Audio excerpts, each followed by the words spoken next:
नमस्कार, कशिश न्यूज देख रहे हैं आप। मैं हूं रश्मि श्रीवास्तव आपके साथ। बुलेटिन की शुरुआत करेंगे। विधानसभा चुनाव के दूसरे चरण के लिए कल मतदान होना है।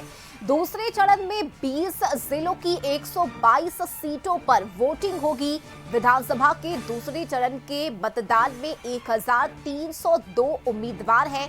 शाहबाद, सीमांचल, चंपारण के दूसरे चरण में मतदान होने हैं और दूसरे चरण में चुनावी मैदान में कई सियासी दिग्गज अपनी किस्मत आजमा रहे हैं। नीतीश कैबिनेट के 11 मंत्री दूसरे चरण में उम्मीदवार हैं। इसके साथ ही आरजेडी की तरफ से 70 और कांग्रेस के 37 उम्मीदवार हैं। बीजेपी के 52 और जेडीयू के 45 प्रत्याशी चुनावी मैदान में हैं।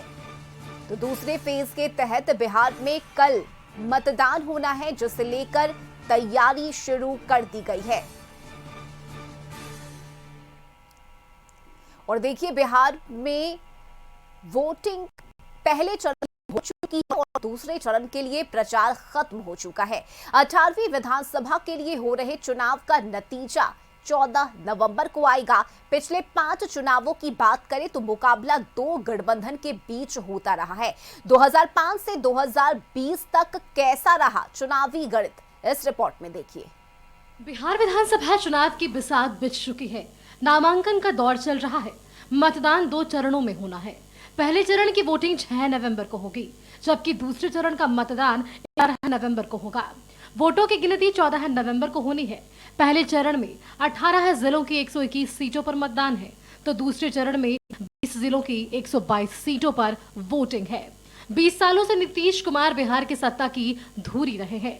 एक बार फिर आमने सामने है नीतीश के नेतृत्व वाला एनडीए गठबंधन और तेजस्वी यादव के नेतृत्व वाला महागठबंधन। बिहार में अब तक 17 विधानसभा चुनाव हो चुके हैं और 18वीं विधानसभा चुनाव के लिए सियासी मुकाबला शुरू हो चुका है। बिहार से झारखंड के अलग होने के बाद अब तक विधानसभा के 5 चुनाव हो चुके हैं। 2005 में 2 बार विधानसभा के चुनाव हुए। पहली बार फरवरी और दूसरी बार अक्टूबर में चुनाव हुआ। फरवरी के चुनाव में किसी को बहुमत नहीं मिला, गठबंधन सरकार नहीं बना सका। इसके बाद नवंबर में हुए चुनाव में बीजेपी जेडीयू के गठबंधन को बहुमत मिला और नीतीश कुमार के नेतृत्व में सरकार बनी। अक्टूबर नवंबर 2005 में एक बार फिर से चुनाव हुआ, जिसमें 88 सीटों पर जीत दर्ज कर जेडीयू सबसे बड़ी पार्टी बनी।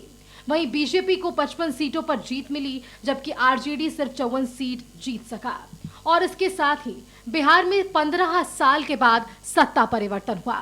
नीतीश कुमार के नेतृत्व में एनडीए की सरकार बनी और तब से बिहार की सियासत नीतीश कुमार के इर्द गिर्द घूम रही है। 2005 में बिहार में सिर्फ सत्ता ही नहीं बदली, बल्कि पूरा माहौल ही बदल गया। लॉ एंड ऑर्डर में सुधार और विकास के काम की शुरुआत से नीतीश कुमार सुशासन बाबू के रूप में चर्चित हुए और इसका असर दिखा 2010 के विधानसभा चुनाव में, जब 6 चरणों में मतदान हुआ।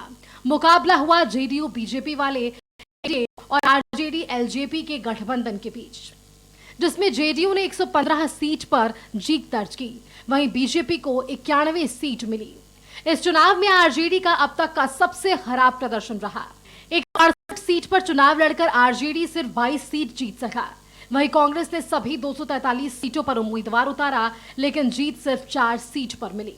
2010 में नीतीश कुमार एक बार फिर से मुख्यमंत्री बने, लेकिन 2013 से बिहार की सियासत बदलने लगी। 2014 के लोकसभा चुनाव में जब नरेंद्र मोदी को बीजेपी के प्रधानमंत्री पद का उम्मीदवार बनाया गया, तब नीतीश और बीजेपी के रिश्तों में खटास आने लगी और आखिरकार गठबंधन टूट गया। 2014 के लोकसभा चुनाव में जेडीयू के खराब प्रदर्शन की जिम्मेदारी लेते हुए नीतीश कुमार ने इस्तीफा दे दिया और फिर 2015 के विधानसभा चुनाव में बिहार की सियासत बदल गई। जिस लालू के खिलाफ लंबी लड़ाई लड़कर नीतीश कुमार ने सत्ता हासिल की थी, उनके साथ एक मंच पर आए। जेडीयू और कांग्रेस का गठबंधन बना और चुनाव में महागठबंधन की बड़ी जीत हुई। 80 सीट के साथ आरजेडी सबसे बड़ी पार्टी बनी। नीतीश कुमार की जेडीयू को 71 सीटें मिली, वहीं 41 सीट पर उम्मीदवार उतारने वाली कांग्रेस के 27 उम्मीदवार जीते। 2015 में बीजेपी सिर्फ 53 सीट जीत सकी। हालांकि गठबंधन ज्यादा दिनों तक नहीं चला और 2017 में नीतीश कुमार फिर से बीजेपी के साथ आ गए। 2020 के विधानसभा चुनाव में एक बार फिर एनडीए और महागठबंधन में मुकाबला हुआ। चुनाव में कांटे की टक्कर हुई। एनडीए को 125 सीटों पर जीत मिली, 110 सीट पर महागठबंधन की जीत हुई। सबसे बड़ी बात यह रही कि नीतीश कुमार की पार्टी तीसरे नंबर की पार्टी बन गई और सिर्फ 43 सीटों पर जीत मिली। इसके बाद नीतीश ने बीजेपी का साथ छोड़ा और 2022 में महागठबंधन में आए, फिर 2024 में बीजेपी के साथ आ गए। 2005 से अब तक नीतीश 9 बार मुख्यमंत्री पद की शपथ ले चुके हैं, जो बिहार की सियासत में उनकी अहमियत बताया है। एक बार फिर चुनाव होने वाला है, देखना होगा कि बिहार की सियासत कौन सा करवट लेती है। Bureau report. और संवाददाता नीरज इस वक्त हमारे साथ जुड़े हुए हैं। नीरज, देखिए, बिहार में दूसरे फेज के लिए कल मतदान होना है, लेकिन इस बार के चुनाव की अगर हम बात करें तो बड़ा ही दिलचस्प है। सिर्फ एनडीए और महागठबंधन नहीं, बल्कि इस बार तीसरे विकल्प के तौर पर प्रशांत किशोर भी सामने आए। उन्होंने भी ताबड़तोड़ जनसभाएं की, रैलियां उन्होंने की, जनता के बीच गए। ऐसे में जनता इस बार किसके पक्ष में वोट करती है, 14 नवंबर को क्या नतीजे सामने आते हैं, इस पर सभी का ध्यान आकर्षित, बड़ा ही दिलचस्प इस बार का चुनाव भी नजर आ रहा है। बिल्कुल, आपने सही कहा। देखिए कि कल दूसरे चरण का मतदान होना है। दूसरा चरण और अंतिम चरण है, क्योंकि बिहार विधानसभा चुनाव 2 ही फेज में हो रहा है।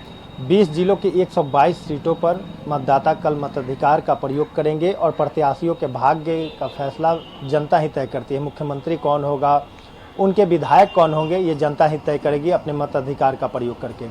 तो सभी लोगों की निगाहें बिहार विधानसभा पे टिकी है, नहीं सिर्फ कि बिहार बल्कि दिल्ली की भी निगाह बिहार विधानसभा पे टिकी हुई है।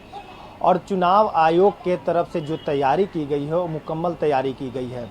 45,000 से ज़्यादा दूसरे चरण में मतदान केंद्र बनाए गए हैं, जिसमें आदर्श मतदान केंद्र बनाए गए हैं। महिला दिव्यांगों के लिए विशेष तरीके से मतदान केंद्रों पर ख्याल रखा गया है। पानी की तमाम वो व्यवस्था दी गई है, सुरक्षा व्यवस्था दी गई है कि किसी प्रकार की कोई परेशानी ना हो मतदाताओं को।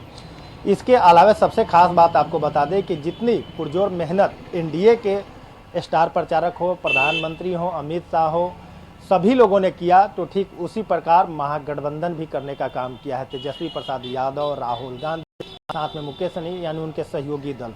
और लगातार अब पहले चरण के मतदान होने के बाद सभी लोग दावे कर रहे हैं कि हमारी सीट ज़्यादा आ रही है। तेजस्वी प्रसाद कल प्रचार प्रसार जब रविवार को जब थम गया दूसरे चरण का, तो उसके बाद तेजस्वी यादव फेसबुक पर लाइव आते हैं और कहते हैं कि इस बार बिहार की जनता मूड बना चुकी है, एक तरफा मतदान हो रही है, दूसरे चरण में भी जनता मतदान करेगी, क्योंकि लोग युवा सरकार चाहते हैं। यानी कि तेजस्वी प्रसाद महागठबंधन के मुख्यमंत्री उम्मीदवार हैं, तो उस पर उनको पूरा विश्वास है कि जनता उनको मतदान करेगी।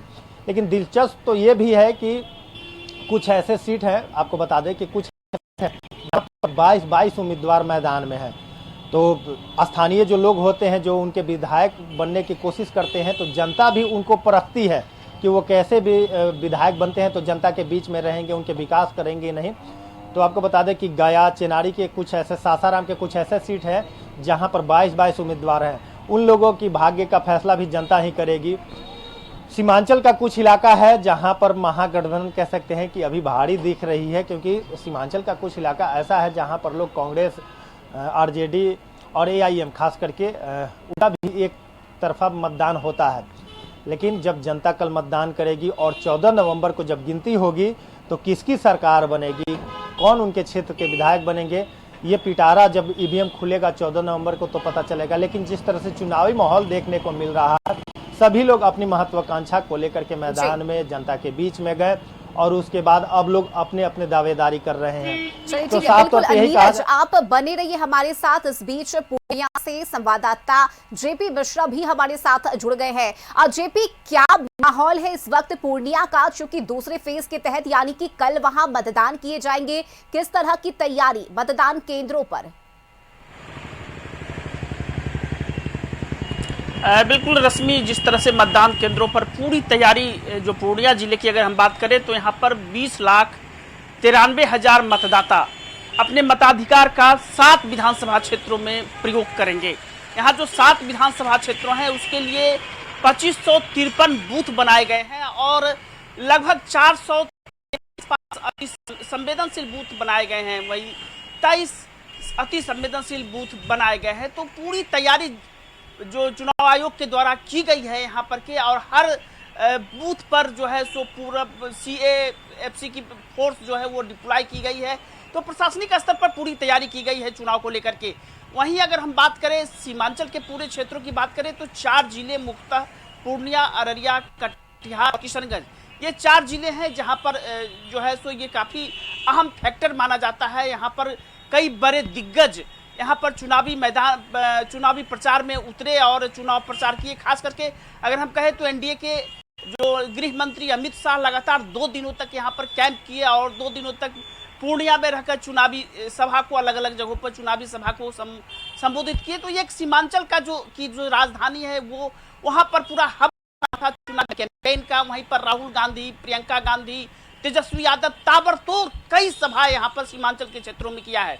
तो कहीं ना कहीं जो बड़े नेताओं की सभाएं हुई हैं उसका असर कहीं ना कहीं चुनाव पर देखने को मिल रहा है। अगर हम बात करें यहाँ पर उम्मीदवारों की तो यहाँ पर कई दिग्गज उम्मीदवार मैदान में हैं। अगर हम बात करें धमदाहा सीट से तो धमदाहा सीट से लेसी सिंह यहाँ पर जो बिहार सरकार की मंत्री हैं वो चुनावी मैदान में है। वहीं पर 2 बार से जदयू के सांसद रहे संतोष कुशवाहा इस बार राजद में चले गए और धमदाहा सीट से वो राजद के टिकट पर चुनाव लड़ रहे हैं। वहीं अगर हम बात करें तो जलील मस्तान जो है वो अमौर से कांग्रेस के प्रत्याशी हैं। तो कई ऐसे कांग्रेस के नेता है जिनका टिकट काट दिया गया और वो जो है सो निर्दलीय चुनाव लड़ रहे हैं और माहौल को त्रिकोणीय बनाने की कोशिश कर रहे हैं। तो हर सीट की अलग अलग स्थिति है। AIMIM जो है वो भी कई जगह खेल बिगाड़ने की कवायद में लगी हुई है। लेकिन अगर हम बात करें तो मुकाबला सीधे गठबंधन और एनडीए के बीच समझ में आ रही है। कई सीटों पर AIMIM जो है वो खेल बिगाड़ने की तैयारी में है। हालांकि जनसुराज भी है और जनसुराज के सभी सीटों पर उम्मीदवार हैं। तो कहीं ना कहीं जनसुराज, AIMIM और एनडीए गठबंधन और महागठबंधन ये जो 4 दल है उसी के बीच लड़ाई है। लेकिन पूरा मुकाबला अगर हम करें तो पूरा मुकाबला एनडीए और महागठबंधन के बीच है। रश्मि, चलिए ठीक है, बिल्कुल इस बार मुकाबला कांटे का माना जा रहा है। जेपी आप जुड़े रहिए हमारे साथ। और नीरज, देखिए 20 सालों से बिहार की जनता ने मुख्यमंत्री के तौर पर नीतीश कुमार को देखा है, उनके काम को देखा है। लेकिन इस बार 2025 की अगर हम बात करें तो चूंकि आप लगातार क्षेत्र में जाते रहे हैं, अलग अलग जिलों को आपने कवर किया है, ग्राउंड पर आप उतरे, क्या समीकरण नजर आया? चूंकि बदलाव की बात कही जा रही है, कहा यह जा रहा है कि इस बार हम विकास को चुनेंगे, रोजगार को चुनेंगे। ऐसे में क्या चुनावी समीकरण, क्या माहौल नजर आया इन 20 जिन सीटों में चुनाव होने हैं, जिन विधानसभा में? बिल्कुल, आपने सही सवाल किया है। देखिए, लोग विकास, रोजी रोजगार को लेकर के तो बता ही रहे हैं। लगातार हम जनता के मिजाज को जानने की कोशिश किया। रोजी रोजगार तो मुद्दा है ही साथ नीतीश कुमार ने महागठबंधन जिस तरह से अपना घोषणा पत्र जारी किया था, उसके पहले नीतीश कुमार ने कुछ ऐसे थे उन्होंने लागू करने का काम किया। वृद्धा पेंशन 400 से बढ़ा करके 1100 किया। महिला बनाने के लिए, रोजी रोजगार से जोड़ने के लिए उन्होंने 10,000 रुपया दिया। वो भी 10,000 रुपया उन लोगों को, महिलाओं को वापस नहीं करना है। ये 2 ऐसे चीज़ मुख्यमंत्री नीतीश कुमार के द्वारा लागू किया गया।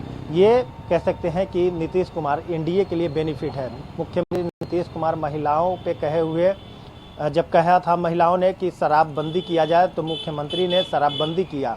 इसका भी असर है। भले ही शराब लोग कहते हैं कि बिहार में शराब मिल रही है, लेकिन मुख्यमंत्री और महिला जो कहते हैं वो करते हैं। महिला उन पे भरोसा कर रही है। कुछ ऐसे हमने जैसे कि आपको गिनाया, कुछ और ऐसे भी हैं जिन्होंने नीतीश कुमार ने लागू करने का काम किया। तो इससे जनता पर अच्छा प्रभाव पड़ा है। जनता ने साफ तौर पे कहा है कि नीतीश कुमार के नेतृत्व में बिहार आगे बढ़ रहा है। रोड की बात करें, बिजली की बात करें, पानी की बात करें, वो तमाम चीज़ों को जनता नीतीश कुमार की तरफ झुकाव दिख रही है कि नीतीश कुमार की तरफ झुकी है। और यही नतीजा होगा कि जनता जब कल मतदान करेगी तो निर्णायक जनता किस तरफ होगी। लेकिन ये उम्मीद लगाया जा रहा है कि नीतीश कुमार पर अब भी लोग भरोसा कर रहे हैं, क्योंकि लगातार एनडीए के जो बड़े नेता थे, जो स्टार प्रचारक थे, वो सभी लोग मंच से एक ही मंच से संबोधन करते थे 2005 के पहले बिहार, यानी कि जंगल राज को लेकर के मंच से, वो या तो प्रधानमंत्री हों, या जो बड़े स्टार प्रचारक भोजपुरी कलाकार भी जो बिहार में उन्होंने सभा किया, सभी जगह से बस एक ही चलता था, कट्टा को लेकर के महागठबंधन पे लोग हमला बोलते थे। तो एक सीधा सी बात समझने की बात है कि बिहार विधानसभा चुनाव बिहार वासियों के लिए भी खास है, क्योंकि 2 चरण में मतदान हो रहा है। और जिस हिसाब से पहले के जो लोगों ने राज को देखा है और अब के राज को देखा है, उसको लेकर के लोग विचार करके मतदान कर रहे हैं। अपने खास करके प्रत्याशी को लोग लेकर के भी बड़ी चिंतन मंथन किए हैं। लगातार हम कई जिला में घूमे हैं, विधानसभा में घूमे हैं, तो वहाँ के लोगों का कहना है कि हम वैसे प्रत्याशी चाहते हैं जो जनता का काम करे, जनता के बीच में रहे, सुख दुख में शामिल हो। तो लोग इस बार बड़ी हिसाब से अपने प्रत्याशी को लेकर के और बिहार सरकार बनाने के लिए चिंतन मंथन के साथ मतदान करने के लिए तैयार है। जी चलिए ठीक है नीरज, और जेपी से भी समझ लेते हैं कि पूर्णिया का चुनावी माहौल, जनता का मूड क्या है, वहां किस तरह का समीकरण नजर आ रहा है जेपी, और साथ ही जितने मतदान केंद्र बनाए गए हैं वहां किस तरह की व्यवस्था है, क्योंकि पहले चरण में तो शांतिपूर्ण चुनाव संपन्न हो गया, दूसरे फेज को लेकर पूर्णिया में किस तरह की तैयारी आप देख पा रहे हैं? देखिए रश्मि, यहाँ पर जो है कई सो महत्वपूर्ण बूथ है जो बनाए गए हैं, और जो व्यवस्थित तरीके से बूथ बनाए गए हैं। पिंक बूथ बनाया गया है, महिलाओं के लिए भी कई बूथ, अहम बूथ बनाए गए हैं। तो हर विधानसभा में एक जो है सो आदर्श बूथ भी बनाया गया है। तो लोगों को ज़्यादा से ज़्यादा लोग मतदान करें, ज़्यादा से ज़्यादा मतदान में हिस्सा ले, इसको लेकर के जिला प्रशासन और चुनाव आयोग लगातार जो है सो स्वीप प्रोग्राम चलाई है। और उसका असर कहीं ना कहीं, जिस तरह से पहले फेज में 63-64% मतदान हुआ है, तो दूसरे फेज में उससे ज्यादा मतदान होने की पूरी संभावना है।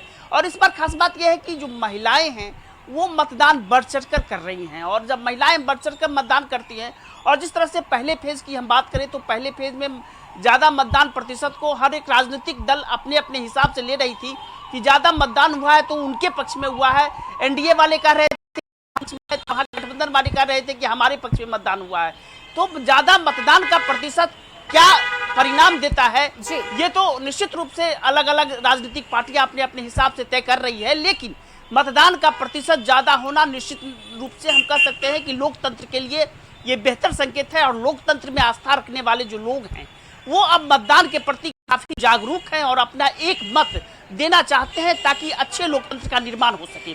तो इस दिशा में निश्चित रूप से पूर्णिया के लोग भी बढ़ चढ़कर हिस्सा लेंगे, और जिस हिसाब से स्वीप कार्यक्रम यहाँ पर चलाए गए हैं उसका असर कहीं ना कहीं दिख रहा है। और हमने कई लोगों से बात की इस बीच जो है सो चुनावी कैंपेन के दौरान, कई लोगों से जिस तरह से प्रतिक्रिया जानने की कोशिश की, तो सीधे तौर पे कहना था कि हम किसे अपना मतदान देंगे ये तो अलग बात है, ये गोपनीय रखने की बात है, लेकिन मतदान जरूर करेंगे। और मतदान लोकतंत्र के लिए मजबूती देने जरूरी है, इसलिए मतदान हम करेंगे। और यही कारण है, और उम्मीद भी यही जताई जा रही है कि कल भी लोग बढ़ चढ़कर मतदान करेंगे। बहुत शुक्रिया जेपी आपका इन तमाम जानकारी के लिए, साथ ही नीरज आपका भी बहुत शुक्रिया हमारे साथ जुड़ने के लिए। और देखिए बिहार में कल दूसरे फेज के तहत वोटिंग की जानी है, मतदान केंद्रों पर सुरक्षा व्यवस्था की गई है ताकि मतदाताओं को किसी भी तरह की कोई परेशानी न हो। और इस बार 2025 के चुनाव में आधी आबादी की हिस्सेदारी, उनकी भागीदारी बढ़ चढ़कर देखने को भी मिल रही है। फिलहाल यहाँ वक्त एक छोटे से ब्रेक का हो चला है, जल्द लौटेंगे।